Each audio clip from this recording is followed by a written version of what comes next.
PSC കോഴ വിവാദം പണം തിരികെ നൽകി അവസാനിപ്പിക്കേണ്ട ഒരു നിസ്സാര കേസല്ല. PSC കോഴയെ സംബന്ധിച്ച് സമഗ്രമായിട്ടുള്ള അന്വേഷണം നടത്തണമെന്ന് ഭാരതീയ ജനതാ പാർട്ടി ആവശ്യപ്പെടുകയാണ്.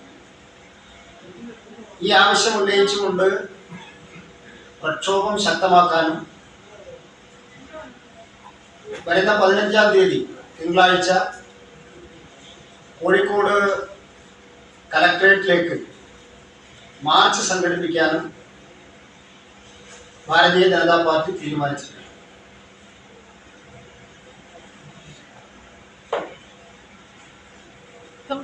പ്രമോദ് കോട്ടോളി തന്നെ പറയുന്നത്, ഞാനൊരു ചെറിയ മനുഷ്യനാണ്, എനിക്ക് ഇത്ര വലിയ കാര്യങ്ങളൊന്നും ചെയ്യാൻ വേണ്ടി സാധിക്കില്ല എന്നുള്ളതാണ്. ഇത് തന്നെയാണ് ഭാരതീയ ജനതാ പാർട്ടിയും പൊതുജനങ്ങളും ഒക്കെ ദിവസങ്ങളായിട്ട് പറയുന്നത്. പ്രമോദ് കോട്ടോളി ഒരു പരൽമീനാണ്. അതിന്റെ പിന്നിലുള്ള വമ്പൻ സ്രാവുകളെ കുറിച്ച് പുറം ലോകത്തിന് അറിയണം, ജനങ്ങൾക്കറിയണം. കാരണം PSC അംഗത്വം നൽകാൻ മന്ത്രിസഭയ്ക്ക് മാത്രമേ സാധിക്കുള്ളൂ. അപ്പൊ സ്വാഭാവികമായിട്ടും മന്ത്രിസഭയിലെ ഒരു വമ്പൻ സ്രാവ് അതിന്റെ പിന്നിലുണ്ട് എന്ന് ജനങ്ങൾക്ക് നന്നായിട്ട് അറിയാം. പക്ഷെ ഇപ്പൊ സംഭവിക്കുന്നത്,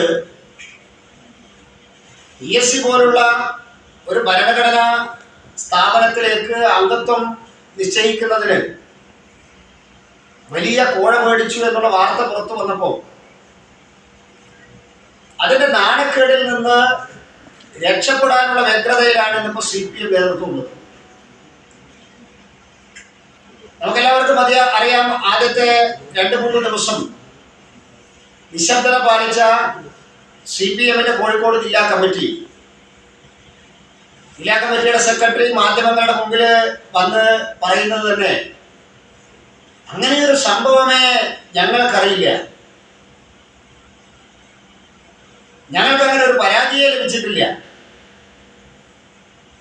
പക്ഷേ നമുക്കെല്ലാവർക്കും ഉറപ്പുണ്ട്, മാധ്യമങ്ങളുടെ മുമ്പിൽ CPM-ന്റെ കോഴിക്കോട് ജില്ലാ സെക്രട്ടറി പ്രത്യക്ഷപ്പെടുന്നതിന് മുമ്പേ തന്നെ CPM ജില്ലാ കമ്മിറ്റി ഇടപെട്ട് പരാതിക്കാരിയായിട്ടുള്ള ആള് പരാതിയുമായിട്ട് മുന്നോട്ട് പോകാതിരിക്കാൻ, തുടർ നടപടികൾ സ്വീകരിക്കാതിരിക്കാൻ ആ കേസ് പണം കൊടുത്ത് ഒതുക്കിയിട്ടുണ്ട്.